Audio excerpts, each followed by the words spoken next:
নমস্কাৰ সকলোকে স্বাগতম জনাই আপোনালোকলৈ লৈ আহিছো ট্ৰেইন যাত্ৰাৰ এটা ভয়ানক কাহিনীটো আপোনালোকে আদৰি লয় যেন বলক তেন্তে কাহিনীটো আৰম্ভ কৰোঁ।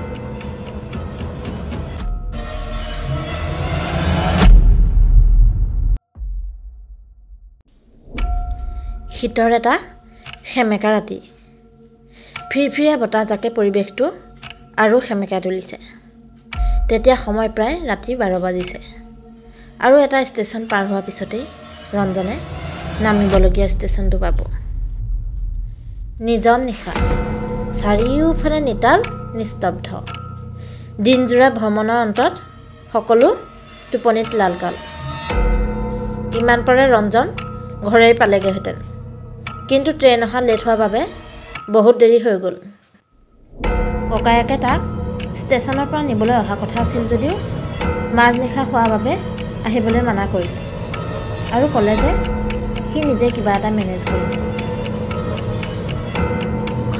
খটখটকৈ হোৱা বিকট শব্দত ৰঞ্জন উচপ খাই উঠিল।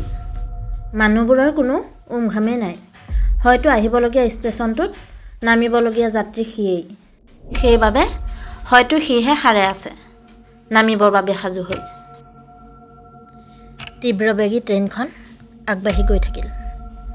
ফিৰফিৰীয়া বতাহজাকে ৰঞ্জনৰ গালে মুখে কোবাই গ'ল।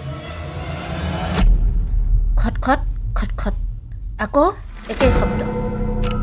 ভয়ে ভয়ে ৰঞ্জনে ইফালে সিফালে চালে। নাই, একোতো নাই। তেন্তে এয়া কিহৰ শব্দ? মৃদু মৃদু ঘাম বিৰিঙি উঠিল তাৰ দেহত। ষ্টেচন পাবলৈ এতিয়াও আধা ঘণ্টা বাকী। অলপ তলকা মাৰো বুলিয়েই সি চিটটোত মূৰটো পেলাই দিলে। দিনটো কিমান কি যে মেনেজ কৰিব লগা হৈছে তাৰ ঠিক নাই। ভাগৰে তাত হেঁচা মাৰি ধৰিলে। লাহে লাহে ৰাতি গভীৰ হৈ আহিল। মৰামসীৰ নিশা, মাথো আন্ধাৰ। ৰঞ্জন টোপনিত লালকাল হৈ পৰিল। খটখট ঝকঝক লগতে এটা বিকট উকি মাৰি ট্ৰেইনখন ৰৈ গ'ল। পিছফালৰ পৰা ৰঞ্জনৰ কান্ধত পৰিল এখন হাত আৰু সেই হাতখনৰ দীঘল দীঘল নখবোৰ ৰঞ্জনৰ ডিঙিৰ ফালে আগবাঢ়িল। ৰঞ্জন জিকাৰ খাই উঠিল।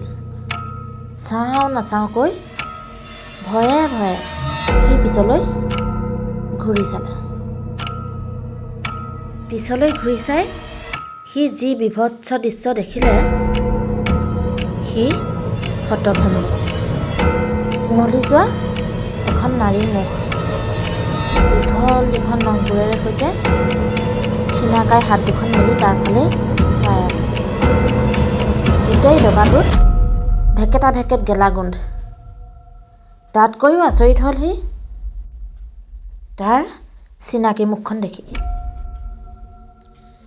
যিজনী ছোৱালীক সি এসপ্তাহ আগে নিজ হাতে ধৰি বান্ধি গতাই দিছিল দুষ্ট চক্ৰৰ হাতত, সিটো অতদিনে এইটো কামেই কৰি আহিছে।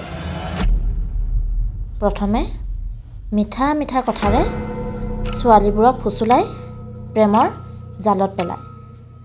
তাৰপিছতেই ক'ৰবাত ফুৰাবলৈ নিয়াৰ অজুহাতত ট্ৰেইনেৰে লৈ যায় বহু দূৰলৈ আৰু গতাই দিয়ে দুষ্ট চক্ৰৰ হাতত।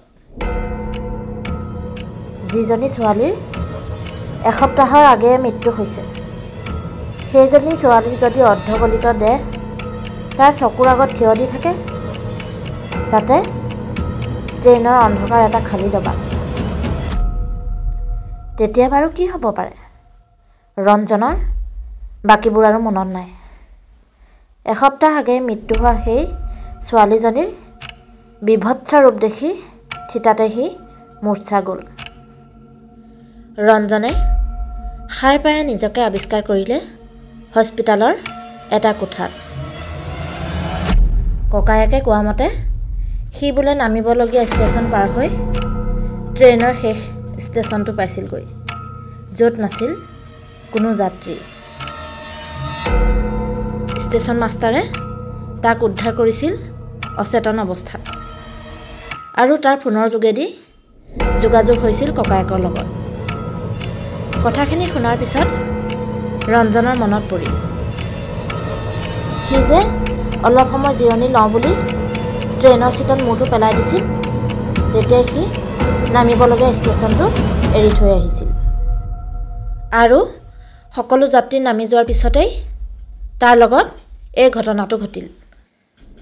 ৰঞ্জনে সঁচাকৈ আজি বহুত ভয় খালে আৰু জীৱনত এনে অসৎ পথেৰে কেতিয়াও আৰু টকা উপাৰ্জন নকৰোঁ বুলি শপত খালে।